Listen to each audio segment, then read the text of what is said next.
Hi, everybody. Welcome to an amazing AMA that we are running with Tony.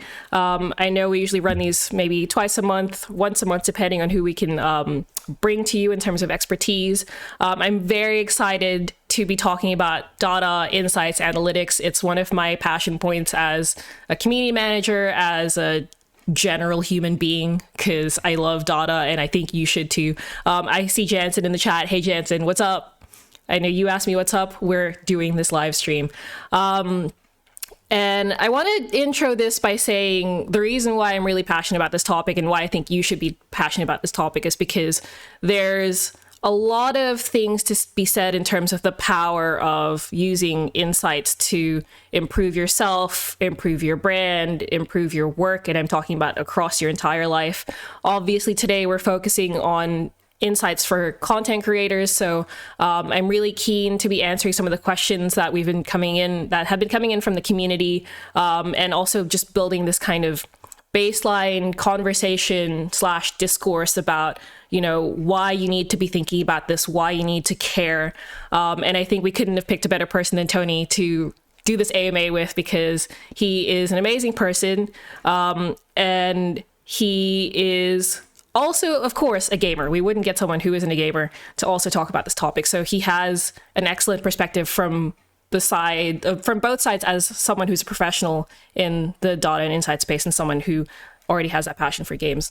So Tony, could you please tell us about yourself in a few sentences? Tell us about your work. Tell us about your company. Definitely. Thanks for the intro, Fran. I really do appreciate that. Hi, everyone. My name is Tony. I'm a data and analytics expert, self-proclaimed, and also the founder of a startup called Hypeability. I'm an ex-Intel corporate strategist and ex-Procter & Gamble brand manager. And throughout my career, I've leveraged data pretty much to drive almost every single decision, whether it was mergers and acquisitions in Dubai and China, or just pushing out different products and brands and leveraging consumer insights at Procter & Gamble in North America. A bit about Hypeability. So Hypeability is a data and analytics solution.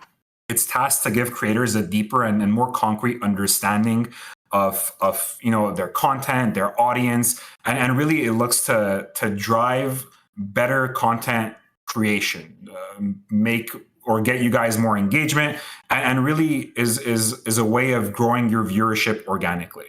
Not to mention, people that join the platform that are reviewers also get paid to review content, so it's a win-win for all parties.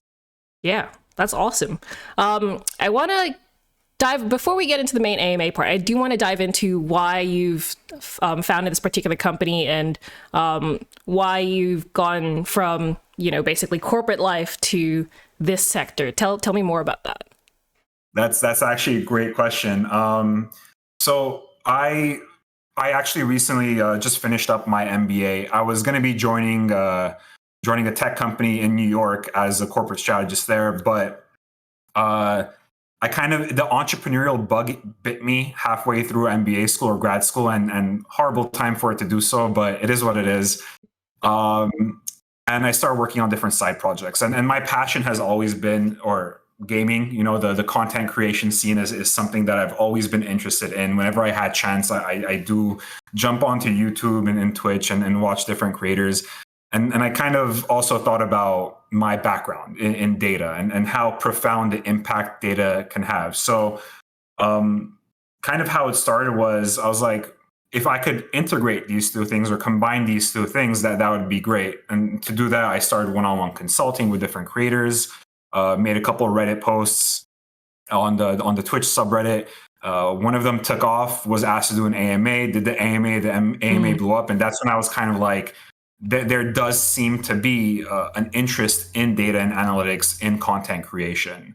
So once I saw the market fit, once I knew it was something that I could work on, I was like, let me take the risk and jump right in. And that's kind of where we're at right now. Awesome. And I think that's turned into the perfect segue in terms of talking about that impact and in terms of why content creators should care in the first place. When it comes to the people who've spoken to you, and I can talk about this from what I've heard from our communities as well, what usually brings them to you and when they come looking for your services or looking to consult with you, like what's the main motivator for them? So when I used to consult, right, the main motivator was growth. I want to grow. I want to make streaming or content creation my full-time job, my part-time job. I want to leverage it as a means to generate revenue. Or it was simply I want to grow my audience. I want to see how many people I can stream to. I like engaging with people, so I want to engage with more people. So usually those are the big buckets in terms of why people used to come to me, or why I developed the platform that I'm developing right now.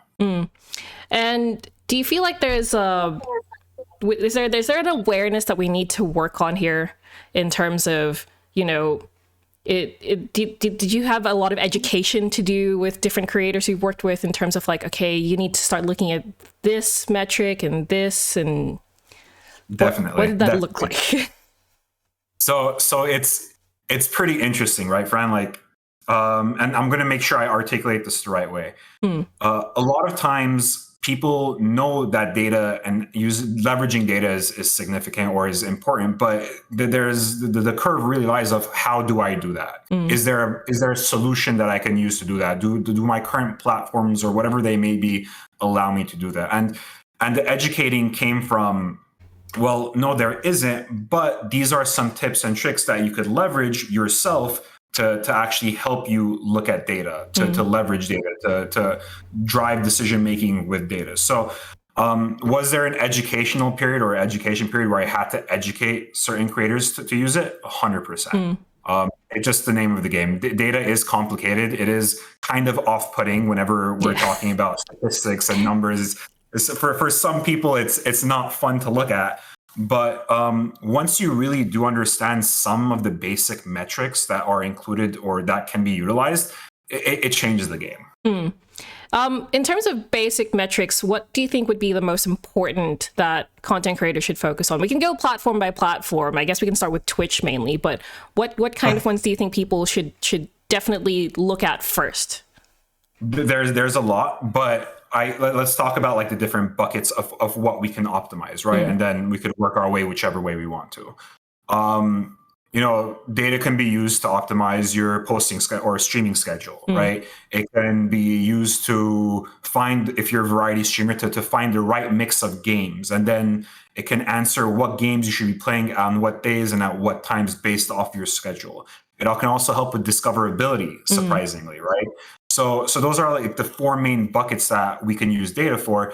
But in terms of what actual metrics we can look out for, well, views, right? Views, engagement, concurrent viewership at different times. These are all metrics that we can potentially leverage that will aid in not the most precise decision making, but in basic decision making for creators.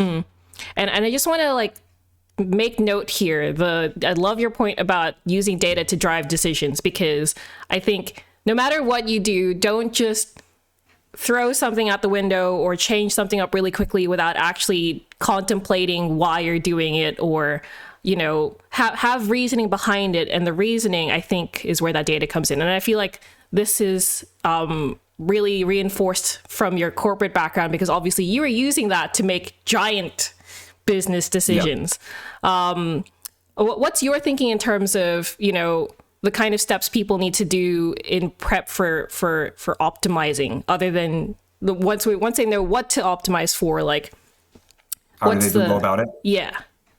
All right. So the how is interesting, right? And the how is where there is a bit of a gap in content creation, right? Right now, what any creator on any platform can get, whether it's Twitch, YouTube, TikTok, anything else, is how many times you post, the variety of games that you play, the percentage of time allocation and where your viewership may come from and what other categories they may watch. But there's also other things that need to be leveraged, right? Yeah. And an example is really simple. For Twitch, when we're talking about data and analytics and what we can do, and hopefully this answers your question. Yeah.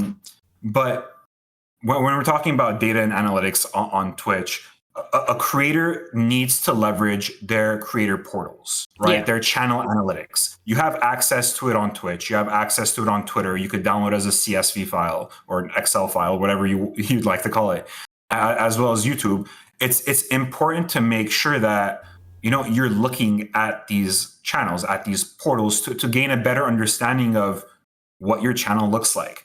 It's pretty interesting and eye-opening. If some of the viewers have not visited channel analytics, a lot of them don't know it exists. Yeah. So my recommendation is get onto Google Twitch channel analytics. If you're a streamer, if you're on YouTube and you're a creator on YouTube channel analytics, whatever it is, and look at how you get there, or find your way of getting there, and just start getting a better understanding of who your audience is, what they like watching, and those are the types of things that will drive decision making in the beginning.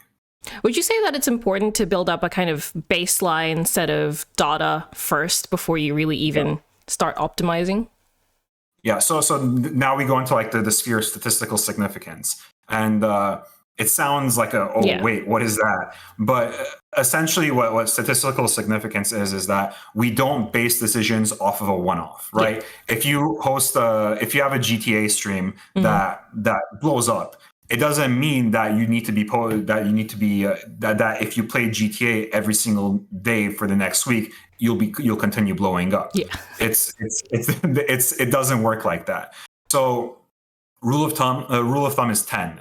10 different data points for some sort of statistical significance. If you're on TikTok and I know I'm jumping between platforms, but bear with me. If you're on TikTok and you're using different hashtags, right? If your video performs well just on the first time, it doesn't mean it's going to perform well every subsequent time. Use that hashtag 10 times and see how your videos perform over that 10 post period. Yeah. And that will give you some statistical significance, and maybe I should continue using this hashtag. Maybe it's not a good idea, or maybe it's not a good idea to continue using this hashtag. Yeah. I think that's a practice that just isn't really known or used as like explicitly as I think it should be. And even before you even run some sort of base level kind of test like that, I think even if you looked at your historical data and you already have a pattern and you have those 10 data points, looking for that before you even start running a test for 10 data points, I think that's something to look at. Because even I think where you may not already have a pattern, you may not have a schedule, check for that first, because you may already have something that you're doing, you don't realize you're doing it as a pattern. And yes, we are going to be jumping from platform to platform, but we are going to go into specific questions, just letting you guys know. But I think there's some of those basic things that we need to definitely discuss in terms of, behaviors, habits. And in terms of habits, how often do you think people should be checking for their stats? So it depends, right? And hopefully I don't use that answer too many times, but it depends on what your goal is as a creator, right? If your goal is to just be a casual creator that wants to have fun or is just creating for the sake of creating, and you're not really interested in, the full-time, part-time rev gen aspect of being a creator, well, I wouldn't say don't check it, because I'm a data guy, but chances are you don't really you shouldn't be that invested in it. But if you're looking to make creating your full-time job, or if you're looking to generate some sort of revenue or grow, it has to be consistent. And by consistent, I mean, check it on a weekly basis. It's not going to hurt you. With data and analytics, it's the impact can be very profound if utilized properly. And with the rate things are changing across the different platforms, the data is always changing. My recommendations to some clients one week would be completely different the next week. As a creator, you have to be flexible, you have to be agile, and you have to be aware that data gets old. Yes. But you have to keep on leveraging it to drive continued growth. I thank you for saying the consistent part, because I think that regularity is also another thing that we need to just I can't emphasize that enough, because maybe you look at it 1 week, but then you don't look at it for another month and you're expecting to somehow grow during that time. It's not gonna you're going to miss out on so many potential moments to take advantage of your data if you just don't, like, even just comparing day by day. I don't want to say that frequently, but if you're trying to look at, a really busy period for yourself and you're not focusing on those numbers after you post something, because there's always going to be data behind them. And I don't know if you have the same opinion as me. Even in the case where something isn't successful, there's still something to learn from that. 100%. If anything, and you hit the nail on the head. If anything, data is not only used to find the most successful thing, it's also used to understand why something is not working. And I'm going to bring Hypeability as an example into this. But one of the things that we were planning on really pushing out to creators is we're not only looking for you to post your viral videos and understand the why there, or post upcoming content drops to understand if it fits or not. You should definitely still be posting videos that underperform to understand why they underperform. It's as important to understand why something doesn't work as well as why something does work. Yeah, for sure. So if you're worried that just like, oh, nothing is working, look at why nothing is working. There is a why behind everything. Yeah. It's just your job to find it. Yeah. I bring that point up because my background is in science. That's what I studied in uni. And even for people who had completely busted experiments, they were still able to write a full thesis on everything and still get higher grades than me. So moral of the story, I like to call it like data doesn't discriminate, it doesn't care what you're doing, but it will help you decide what to do next. So exactly. Yeah. Exactly. Guys, I'm just looking at chat. Guys, we need to start looking at this regularly. I want to start seeing people coming into like our Twitter, going into our Discord, even like tweeting at Tony being like, yeah, look at my numbers again this weekend. I'll be like, yay.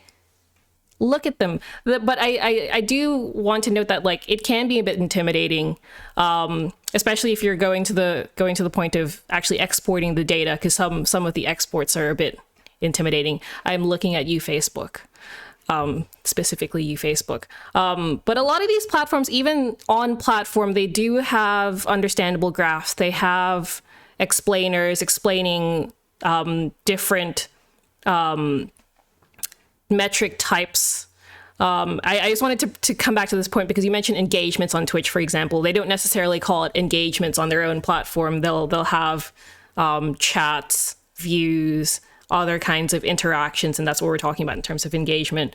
So if you've got questions about definitions of those things, like don't get too intimidated by it. If you have questions about those, you can ask Tony. There are all sorts of creators all over the place who might know more than you. So don't be put off by doing this activity, building up this habit, because I think once you get into it, as Tony mentioned, then, you're starting to head towards building that success for yourself and doing it in a smarter way than just throwing something out there and hoping for the best. Don't throw things at the wall and hope they stick, because that's not the best strategy.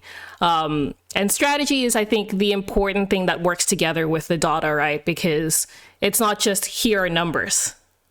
Yeah. Do you usually find that you need to formulate a strategy with a creator as well after you've got, like, this is probably, we're just going through the steps of just helping someone if we had a hypothetical person. No. So it's a great question, and it's very relevant, right? So just because you have data doesn't mean that, anything happened, right? It's now a question of how do I action this? So a lot of times whenever we're talking about this subject, we were able to educate creators on, where to find the data. Now they know what the data is called, or they know the definitions of it, and they know what it's used for. But the next step in the process is, how do we put it to use? And that's pretty much up to the individual creator. There is a strategic process behind it, right? And you have to kind of think as a strategist. Yeah. If you find out that certain days are better for streaming, right? Valorant instead of Apex or whatever else you want to play. However, those same days we see profound increase in some other FPS. Mm. Well, it's now a question of what do I do, right? Do I switch to other FPS? I'm a Valorant streamer. I haven't played that other game. So there are decisions that you can make. But I think the reason that we don't really have to worry about this if you continuously utilize data is because, like we said, even if it's not the right decision, we can action things later on. A full-time streamer is not going to stop, or a streamer that's looking to grow is not going to stop streaming just because their hypothesis failed. Yeah. And I'll say this to chat and anyone who watches this, just because you made the wrong decision. I've made so many horrible decisions, so many like decisions that don't make sense after the fact, that, you know, it's more of a thing of, it's good to fail fast though. Fail fast and then move on to the next thing. That's like the best piece of advice I can give. I need like emotes just for myself every time like I hear a good boy. There's just excellent points everywhere. I'm going to clip so many things from this. I'm just telling you now. I can't. And speaking of that, I want to move into some of these community questions, because I think that's also another good segue. And you've already mentioned TikTok, for example. And I want to go a little bit into this particular question of taking advantage of trends. And what is your thinking? What are your thoughts on making use of trends on, let's say, a platform like TikTok, for example? Okay, so I'm going to preface everything by saying Depends. TikTok is the best platform to be on for a creator, hands down, right? Other than the revenue generation, other than growth, which happens exponentially or can happen exponentially on TikTok, the amount of the rate of discoverability that happens on that platform is unmatched, and I will fight you all about that one. So I'm going to fight on that. I'm going to die on that hill. But the data is very clear in that manner. And when we're talking about trends on TikTok, the reason we really consider trends on TikTok is because it's so fast paced, right? That there's a new trend every single week. And the question is, how do we take advantage of these trends? Well, we don't always have to take advantage of these trends, especially on a platform like TikTok. If the trend is relevant to you as a creator, go for it. If it's not, then we're engaging with the wrong audience, and chances are, yes, we can get that following. Yes, it feels nice to see that follower count rising up, and it definitely does have its benefits. But it's a numbers game on platforms like TikTok where things go fast. If you do IRL content, if you put in skits into your streams as a creator, then really go for it. But if you're more of a gaming streamer or a cooking streamer or art streamer, and the trend doesn't really align, you could maybe do a couple one-offs, but it's not really something that you need to be too engaged in. That said, for trends or to identify trends, you need to be leveraging your FYP page, right? For You is there. They throw the way the algorithm works, and although I don't know all the intricacies of it, I've been on it quite enough with different creators where I understand a couple things.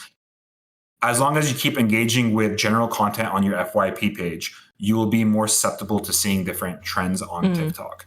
Look at the categories that those trends are in. And if you're really adamant about introducing them to your mix, just go for it. It's literally a numbers game. The more you post, the better it's going to be. I've even seen people repost the same content with different strategies just to see the difference. For example, changing up hashtags, but reposting the same content or recutting the same content. So because of that fast-paced nature, I think there's a lot of room to experiment there. And I think people need to know that as well. Like, it doesn't have to be as curated as Instagram, for example, because usually you're focusing on like, what does my feed look like? What does the grid look like? But I think, you know, TikTok is a whole different beast, and the way it presents the content works well with that experimental nature.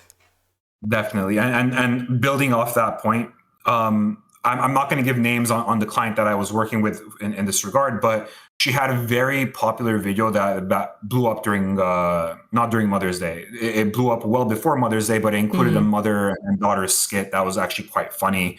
And it was like a prank type thing. one of the recommendations I made was, it's Mother's Day, let's repost that. There's nothing wrong with reposting content on TikTok. It actually sometimes does quite well. And she got, I think, more views the second time around than she did the first time around, just because the content was applicable. Don't be afraid to repost content if it's applicable to that day or to whatever trend is going on. Yeah. And it doesn't even have to end up being, hashtag throwback. It could just be, you're trying to reach a different audience. They probably haven't seen the content before, which is how I assume this person was able to increase that audience and that viewership for that post. That's a really, really nice case study to hear about. Is that, I'm guessing that person's also like a gaming content creator, or are they more of a generalist? She does gaming. Yeah. Okay, yeah. But she throws in a bit of general like skits in there and whatnot. Very interesting. Can't give names, unfortunately. No names. But yeah, gaming and a bit of IRL. Yeah. And I think in terms of content mix, when you're thinking about doing that optimization, it's worth looking into whether you should expand your mix of content as well, right? And it sounds like even if they don't do that on their other channels, TikTok might be a different in to do a different content mix as well, because you mentioned before, no one should fight you on the fact that TikTok is the best platform right now for content creators. I know for a fact that it's great for building up a new audience and driving them to your Twitch or driving them to your YouTube or driving them to wherever. So it's interesting to see that you can play around with it more and then get people you wouldn't otherwise think of getting over to your streaming channel. And I think that's something that people need to start looking at. On a related question, do you see, what are your thoughts, and do you see any kind of other benefits around repurposing that TikTok content on other platforms? Do it. Do it. It does not negatively impact you. There's no evidence showing that reposting content from one platform to another negatively impacts you. In fact, whenever I was still consulting, whether we're talking about Snapchat Spotlight, TikTok, Instagram Reels, YouTube Shorts, yeah. If something works on one platform, the nature of these platforms overlap. Post it on another platform also. It makes for a more robust content pipeline. It makes your life easier. And then when you have so many things going on as a content creator and you have content that's good, use it. I think maybe just avoid the TikTok logo, because I know that irks people when they log on to another platform. They're like, dang it, someone's reposted another TikTok video. But I think if you treat it as its own standalone content without the logo, assuming that you can somehow scrub that or record off TikTok, upload to TikTok and elsewhere. I think that's really good to hear that's a strategy, because I feel like you can help sanity check me on this. Shorts has only come in within the last 2-3 months. Reels is since late last year, early this year. I'm trying to the timelines for me in terms of feature introductions for platforms is so skewed. I don't remember anymore. And that is a challenge for everybody, including for someone myself who's a community manager, and I'm trying to build brand presence across these different things. Like, watch the platforms and which things they're prioritizing, because I think the fact that Instagram has it, YouTube has it, and I assume, well, Snapchat's been overtaken, but it's working on it, goes to show how much those platforms are making that content type so important. And I think that in and of itself is a trend to make use of, right? Because it's not just the data there, but it's also how the platforms themselves are prioritizing. And I don't know if you have the same opinion, but sometimes they prioritize that content in their own algorithms. Where I've seen, for example, I think I saw a testing where they're trying to bring Reels into Facebook now. Not Facebook's own native Reels. They're having like a gallery for Instagram Reels in there. So the fact that they're trying to prioritize that, I think, shows that there's that higher chance of discoverability. So I think you definitely are thinking about it in the correct way, right?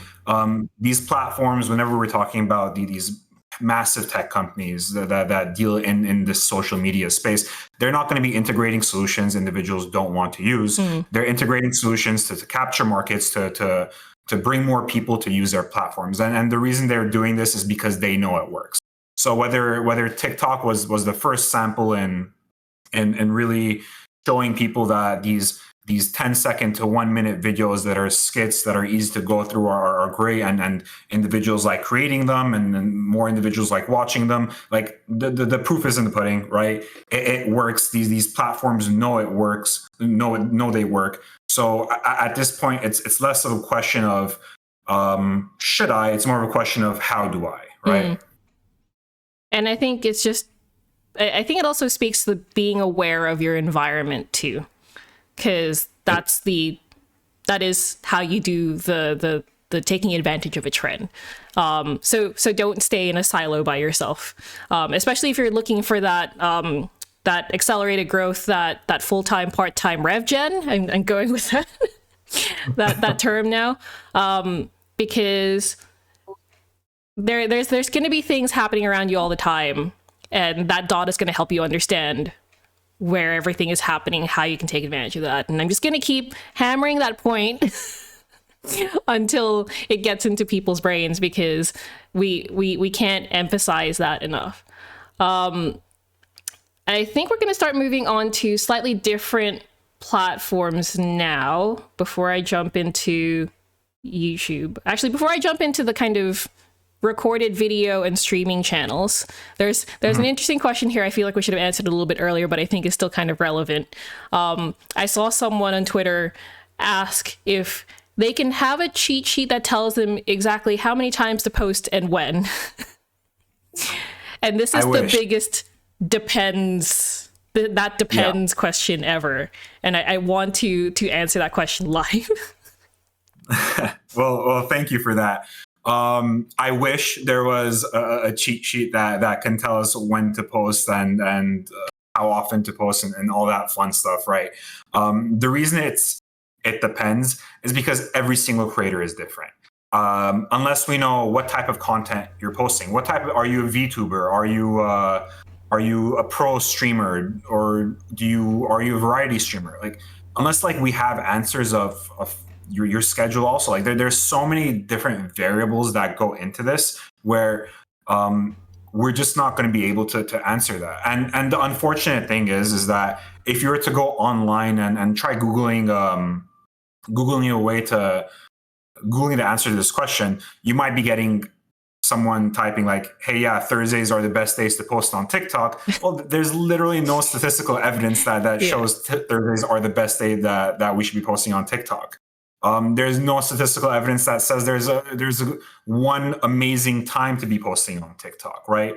And that's kind of why it depends. Everyone is different. Everyone engages a different audience.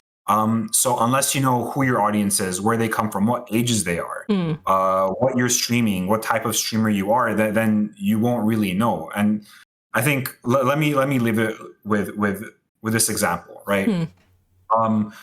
Assuming that the internet, Google is right, and it's technically not Google, but a third party. Yeah. Assuming that we read that Thursday at noon is the best time to be posting on TikTok, rule of thumb. Well, if you're a content creator whose audience is majority 13 to 17-year-old kids, or young adults, then they're going to be in school at that time. Yeah. Right. They're not going to be looking at their phones, or chances are they might not be able to interact with their phones while they're in school. And if we think about it like that, then we kind of get a better understanding of why it's relevant and why the answer is it depends person to person. Even geographically speaking, let's say you have an overseas audience and you post at your 12 noon, but it's their, 4 a.m., then also a moot point. And I think, I thank you for saying it depends on the person, because that is something that people I think need to grasp as well, where yes, there are you can generalize, but specifically for you as a creator, there's so much individual branding and unique things that need to be taken into account, which is why we're encouraging you, specifically you, you there. You specifically to look at your stats regularly because you will know the answer for yourself best. Obviously, you can talk to consultants like Tony or other people who might have, I don't know. I actually don't know anyone else who's offered the same services. They could probably help you as well. But yes, tailor it to you because it's you who's going to be doing the changes in the content, who's going to be doing the optimizing, who's going to be picking different games, different categories. So yeah, and don't be afraid to do it. We're here to help. So we got you. On that note, look, yeah. I'm very good about answering my DMs and my Discord messages. So if you do have a one-off general question that I could help answer that we don't answer during this little AMA, feel free to shoot me a message. I do have it on the overlay. I always point this way. Tony's name and Tony's handle, which is at Hypeability. I think it's underneath you. It's on my side over here. We'll do that way. And then don't tag me, tag GGWP because we do the more general creator questions like branding, social media, etc. But we always love leaning on experts like Tony because he's got these extra perspectives that go more advanced than our more general view, which we're very thankful for and very grateful for to have you on this AMA. I'm not wrapping up yet. We have more questions. I'm just letting you know. But you can never be grateful enough for the people that you work with in this industry. And I think that's like a recurring question in terms of like, you're not alone in this. So that's the reason why we're running these AMAs for you. So now that we've answered the cheat sheet question, I secretly wish we had like a 42 answer for that.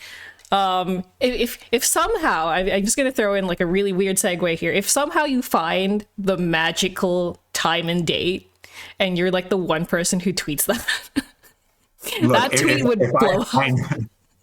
If I find the magical time and day, and this is how you guys know, if I find the magical time and day of the best time to stream and everything, the best day to stream, I will become a content creator.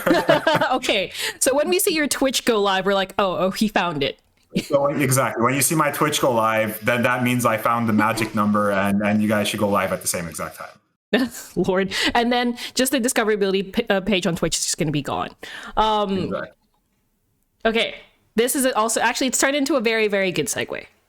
Oh, hi, Icy. Hi. If you have questions, please ask. I think some of our more local community based here, I'm based in Sydney. I think some of you guys are tuning in now because it's getting into work time, but we have people listening, which is nice. Segue from that magical number point and discoverability, because we're all about segues today. Well, one question that I think is not just something that's happened in our community. It's something that I see all over Twitch network communities, small streamer communities, everywhere, is what can I do if my growth stalls on Twitch and I'm stuck on low viewership? I think that's like the biggest ongoing question I keep seeing all the time, especially when someone's just starting out.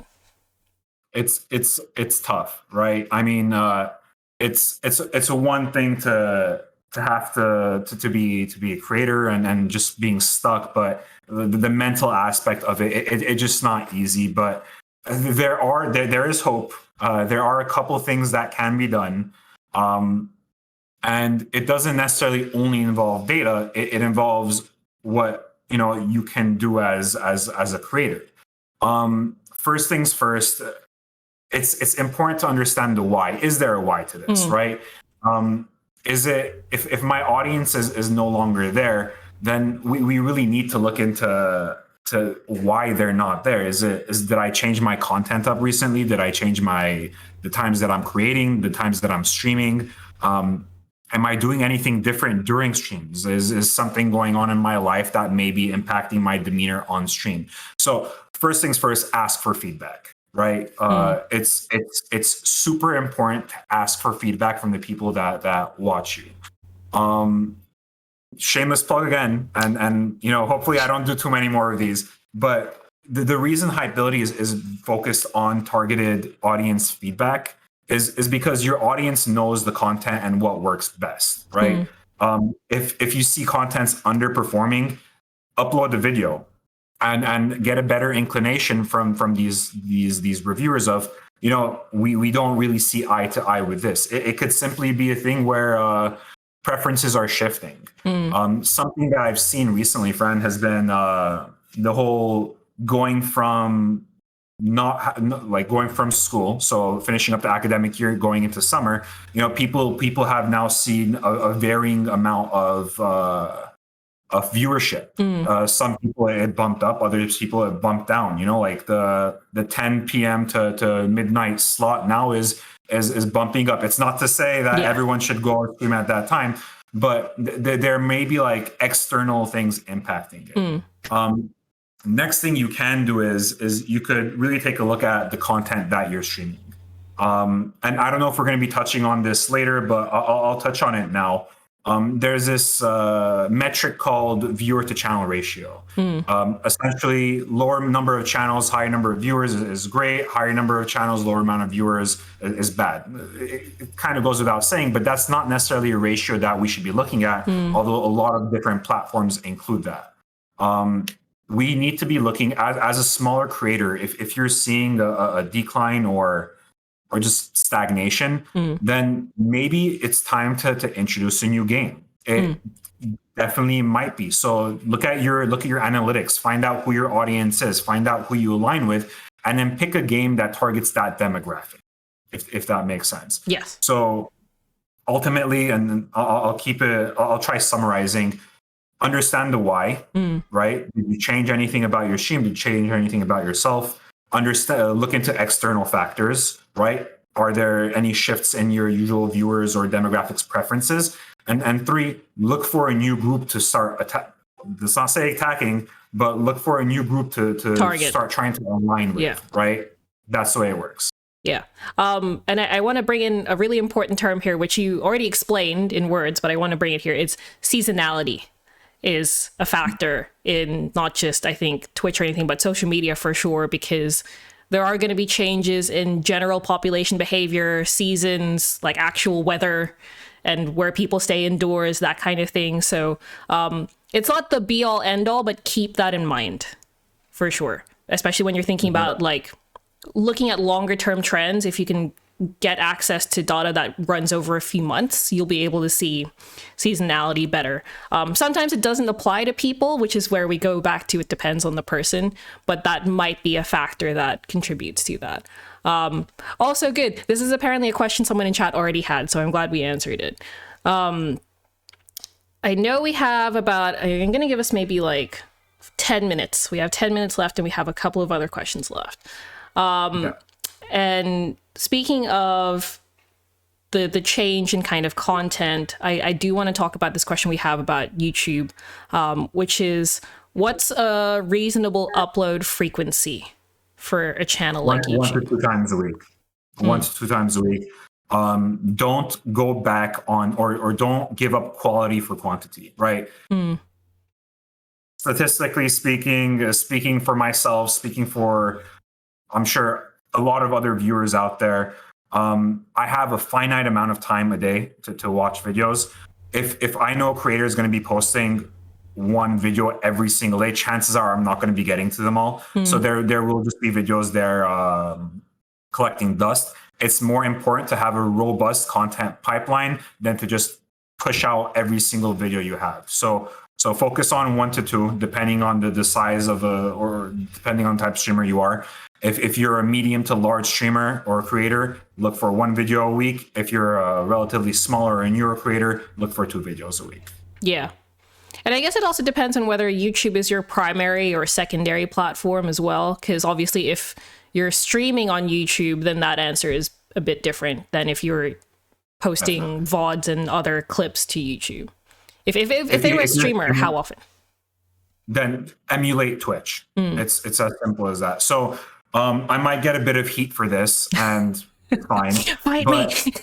Right?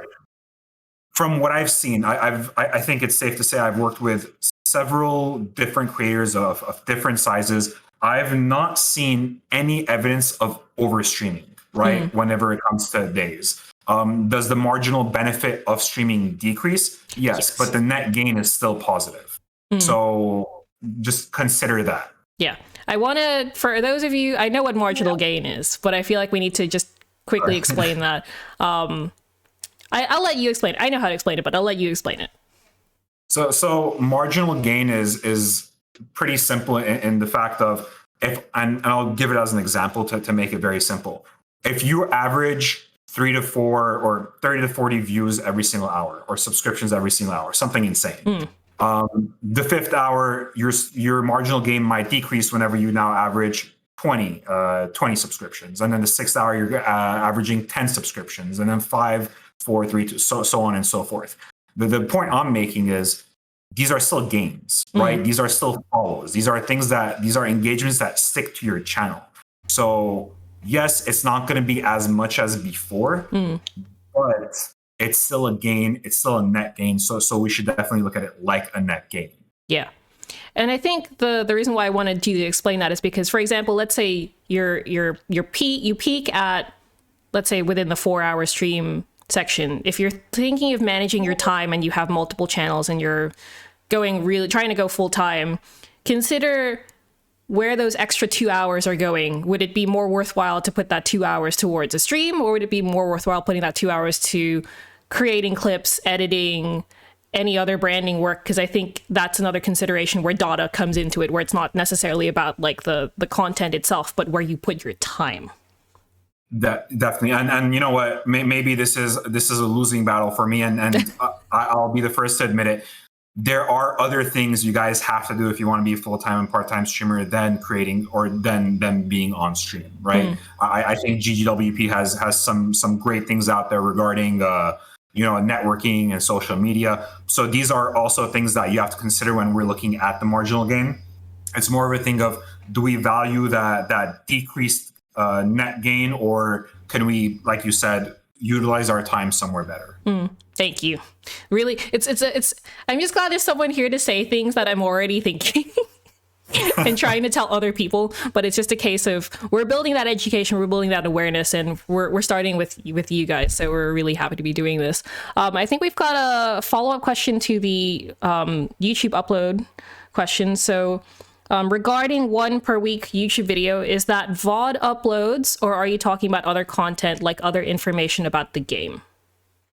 Can you repeat that question really quick? Sorry. When you mentioned the frequency of YouTube uploads, I think this is in reference to the content type. Is that in reference to uploading a VOD every week, or is that other types of content? It would be VOD. If we're talking about TikTok or TikTok likes, so YouTube Reels, then it should be once a day. Yeah. And ideally, then for general, ideally. Yeah, but for long form videos? For long form videos, if we're talking about 10 to 15 minutes in terms of those types of videos, it should be once to twice a week. So I'm guessing then to answer this particular question, it could be like you upload 1 VOD and then you upload some other non-VOD content. I guess it depends. The trying to get the content mix per week is something we're scheduling, and thinking about the timing comes in. I don't think no one's going to penalize you for throwing in like two non-VOD and 1 VOD in a week. It just depends, because obviously there isn't going to be any, I don't want to introduce this word, but there isn't going to be any fatigue if you mix up the content during the week. People are going to be looking. There definitely won't be. Yeah. So fatigue refers to whether people are kind of getting sick of seeing the same content. Obviously, if it's different content, then don't. I should disclaimer everything we're saying. None of these are like super hard and fast rules, except for TikTok. On TikTok. There you go. Let me just make it abundantly clear. I should have prefaced that answer with, it depends. Yes. However, general rule of thumb is exactly the way Fran put it. Yeah. Again, it harkens back to that point we made about it depends on you as a creator, your audience, and your community, because maybe they want more content from you. And as you mentioned before, if you ask them for feedback, maybe they're going to want more. So take that into account. But obviously this is general advice. Maybe you aren't really posting on YouTube right now, and you can start with 1 to 2 and go from there, but definitely tailor it to yourself. Let me know if that answers your question.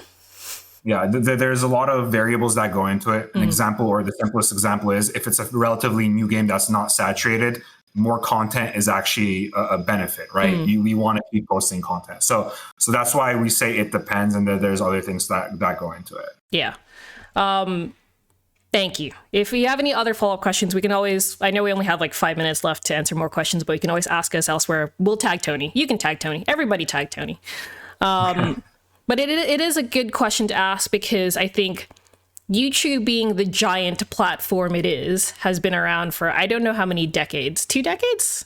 Is that two? I think that's about right. 2 decades for YouTube.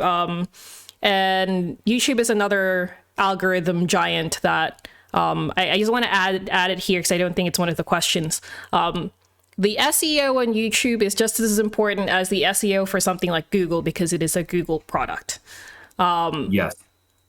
So keywords, hashtags, related content, all of that plays into your content mix, the frequency, that kind of thing as well. I cannot stress enough the SEO part of YouTube, because that's, I think, a really major component to keep into account. SEO is search engine optimization, and it's basically how you try and get up in the ranks of Google. Is it goes for the most relevant, most helpful content. So you can apply similar principles to your YouTube content as well. I'm just answering my own random question. This is not that kind of AMA. Anyway, I think we only have a couple of questions left from the community that we picked up coming into this AMA. And let me just find this. Here's an interesting one, and especially still on the topic of YouTube. What's your thinking around having multiple YouTube channels? And let's say someone had 2 YouTube channels. What would be the strategy around growing both? It's a tough question to navigate, right? Yeah. The first question that I usually come up, and one of my clients, she has roughly 1.5 million followers on YouTube, and she has her gaming content and her IRL content on separate channels. And the reason it depends in general is because of the type of streamer that you are. In her case, she realized that ad rev would happen if she'd get more in terms of advertising revenue if she separated her channel. What you need to do on one channel, you need to do on both. So you have to, like Fran, you mentioned, make sure that the tags are up to date, make sure you're looking at relevancy and these types of things, optimize that SEO on both. Just because you do it on one doesn't mean you don't do it on the other one. Make sure there's a clear content pipeline. You don't want to treat them as 2 mutually exclusive channels. You want to create some sort of pipeline between these channels so you could actually gain an overlap. And that's the little hack that you guys can throw in there. And let me, off topic a little bit, all your socials should have a pipeline from one channel to another. If you're not advertising your TikTok on your Twitter and on your Twitch, then you're not doing it right. But back to YouTube, if you have 2 channels, you have to make sure SEO is optimized on both, and you have to make sure there is a differentiation in content on both, or else you're putting people off. And I think that the question came out of the fact that I think someone wanted to split, for example, content types across 2. So I think there is I've seen, I don't know if I'd call it a trend, but I've seen people wanting to split their regular YouTube videos on one channel and then shorts on another. Have you observed anything around that kind of channel split? I haven't yet. However, I'll look into that in the coming days. And this is something that I like doing. Whenever there's a good question like this, I like looking into it, and I'll post something about it, about my findings. Because for sure, in terms, and by the way, I'm gonna plug Tony now. Every now and again, he'll do like a kind of general insights post on his Twitter, which is kind of like looking at trends or looking at certain things. Those are very insightful. Please look at them. They're very good. And I think this is an interesting one because YouTube Shorts itself, the rollout isn't fully global yet. So I think even picking this up as a particular trend is something that we, even between us, we haven't really had time to get enough data ourselves to see what that is like. But going back to our earlier points, if you're trying it, make sure you look at the data, see if it's actually an effective strategy. And if it doesn't work, then don't stick with it. If you are doing that channel split. And I also want to caveat, based on your client, she obviously has a large viewership to begin with. So it doesn't seem like it would be kind of worth it splitting up channels if you don't have that kind of user base to work with anyway. So like if someone literally just opened 2 YouTube accounts right now, it it would be, I think, a struggle or a challenge to kind of maintain both and starting both from zero, as opposed to starting here and then deviating that way. It goes on to the type, like we could be sharing, or we could be saying this until we're blue in the face, but it goes to the type of streamer or creator. Like it depends on you as a creator. If you're not at that size yet, maybe it makes more sense to combine your content to really generate a larger or get that larger audience there, right? You don't have to worry about overlap, or you can't really optimize the ad rev yet, but it's a way of hacking growth by really combining multiple different things on YouTube channels. However, that said, the caveat to this is you don't want to get things too cluttered, right? If you feel like things are getting too cluttered, then maybe you need to look at different alternatives and how we're sharing that content. Thank you for saying that, because clutter is an actual thing that you need to take into account for certain channels. So TikTok, we mentioned, doesn't really suffer from that because of the way that the content is presented. Instagram does. That needs curation, that needs editing in terms of how you're presenting your content. And YouTube is another one. And I'm just going to double check if we have any other questions. I think that's all of them in terms of the community ones that we've collated together. So I will start wrapping up. But thank you so much for your time, Tony. Really appreciate your expertise on this. Appreciate your just passion for this topic itself, because it really comes through. And I think this is an ongoing conversation. This doesn't just end with this AMA. We're going to be clipping every single useful thing from this and resharing it, because I think the most important thing that we've spoken about today is just general habits, strategies, and actions. And because I'm going to say this now, probably by like 2 months from now, some of our general advice might be completely obsolete, but the specific thinking and behavior still applies regardless of what any of these platforms do or how they change. So that's something that I want to keep that conversation going in the community. And I think, it's good to bring your authority in on this too, because that's how important we feel like it is. And we hope you really enjoy this live stream. We hope you enjoy all the clips and the videos we're going to be pulling from this, because we want to help you as a content creator. Tony wants to help you as a content creator. So definitely check Hypeability out. Do you have any dates or anything for people to keep an eye on, or just follow you on Twitter for now? So right now, the only thing I could ask from all of you is follow me on Twitter, twitter.com/hypeability. It's hypeability, but without the A. Yeah. On the pinned tweet right there has a survey. Pretty much, if you guys can answer the survey, help me out, share it with your friends. It's pretty much leading development of the actual platform, right? So I'm big on market research, as you guys can tell. I'm big on data. Answer that survey, shoot me a message saying that you answered the survey. I'll be so stoked. Let's have a conversation on Twitter, on Discord, whatever it is. And I just appreciate the time. Fran, thanks so much for having me. It's genuinely been a pleasure. Great. Thank you so much, Tony. Thank you for your time. And we'll see any of you guys online. Come tag us, ask questions, because again, ongoing conversation. And please look at your data right now. And then again in a week's time. And we'll see you in the next AMA, which is actually happening next Friday. But you'll see when we're going to be running those. We'll have emails going out. We'll have tweets going out. But thank you for joining us, and we'll see you at the next AMA. Bye.